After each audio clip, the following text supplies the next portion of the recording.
So what is up guys, welcome to the channel and I'm so glad that you are here because today we are going to talk about a movie that literally broke me.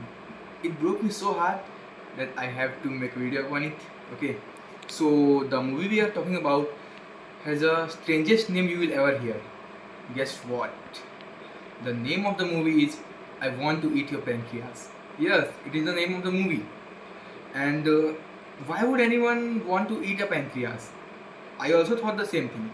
But by the end of the movie, you will realize this name has a very deep meaning. Okay, so let's move into it. So before we dive in, let me give you a brief background of this film. The movie I Want to Eat Your Pancreas is a Japanese anime film released in year 2018, directed by Shinichiro Ushijima. It was based upon light novel written by Yoru Sumino in 2014. So कहानी क्या है?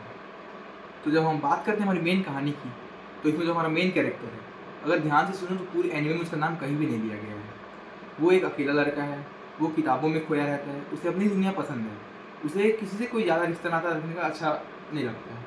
फिर एक बात आती है, जब वो हॉस्पिटल पहुंचता है, उसे हॉस्पिटल में एक डायरी गिरी हुई मिलती है. उस डायरी का टाइटल था लिविंग विद डाइन.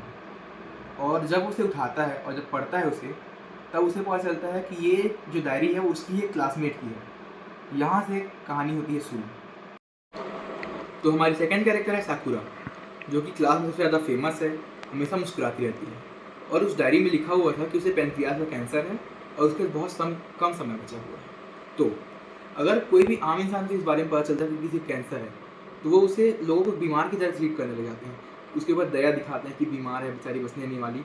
और यहाँ पे जबकि हमारा जो मेन कैरेक्टर है जो है, उसने इतने अच्छे से उसे ट्रीट किया, उसने उसे नॉर्मली ट्रीट किया, उसे कोई ज़्यादा फ़र्क नहीं दिखाया, उसने वो उसे नॉर्मल इंसान की तरह ट्रीट किया, कोई बीमार की तरह ट्रीट नहीं किया. और यही बात साकुरा को पसंद आ गई, क्योंकि साकुरा नहीं चाहती थी कि लोग उसे बीमार की तरह ट्रीट करें. वो कभी भी ये नहीं चाहती थी. वो चाहती थी कि सब उसे नॉर्मली बिहेव करें. इसीलिए वो इस बीमारी के बारे में किसी को नहीं बताती थी और अपनी डायरी में लिखती थी. तो अभी इसके बाद से इन दोनों की मेन कहानी शुरू होती है. अब फिर शुरू होता है उनका रिलेशनशिप. साथ में लंच करना, साथ में लाइब्रेरी जाना और साथ में छोटे छोटे ट्रिप पे जाना. साकुरा यहाँ से डिसाइड करती है कि अब से आगे की जितनी भी ज़िंदगी बची है वो उसे उस बॉय के साथ बिताएगी. वो बॉय से कभी भी अपना नेम नहीं बुलाता है. साकुरा हमेशा उसके लास्ट नेम से ही उसे पुकारती है.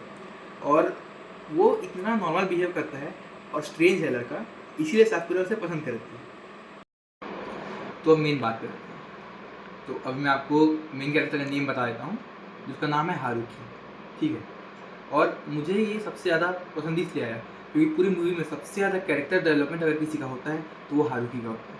स्टार्टिंग में बहुत ही अलोन और कोल्ड टाइप लगता है कि जैसे ही वो साकुरा के साथ घूमना शुरू करता है तो धीरे धीरे वो लाइफ को एंजॉय करना शुरू करता है. धीरे धीरे वो अपनी फीलिंग्स को एक्सप्रेस करना शुरू करता है, क्योंकि वो कोल्ड नहीं रहता है.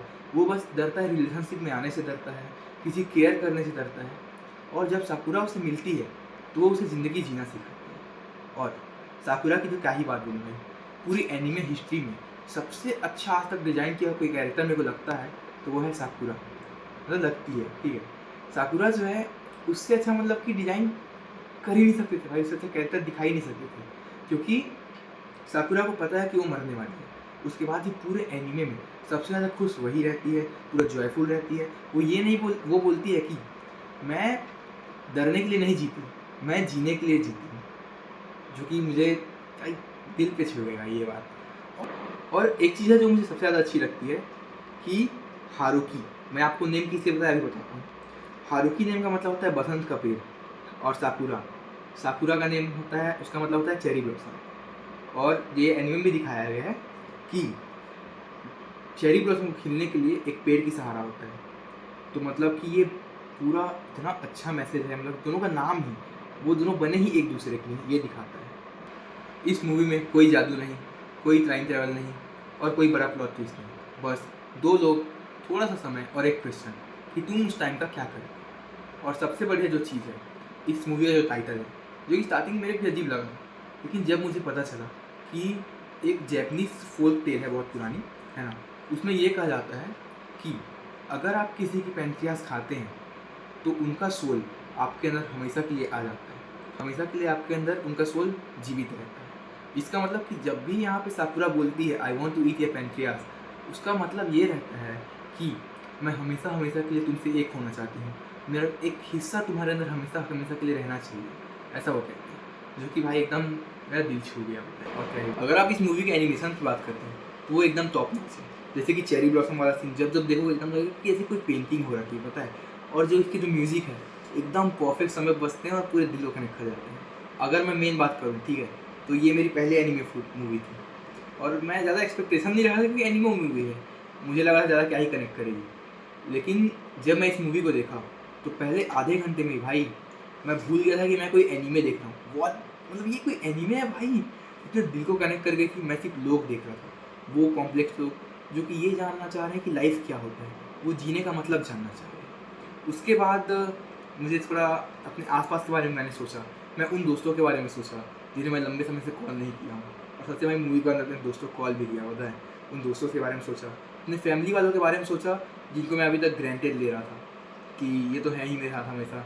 इस मूवी के बाद मुझे पता चला कि कभी भी हमेशा किसी चीज़ के लिए बहुत देर मत करो भाई। अगर कुछ मन में आ रहा है तो उसी को तुरंत पूरा करो, पूरा करने की कोशिश करो।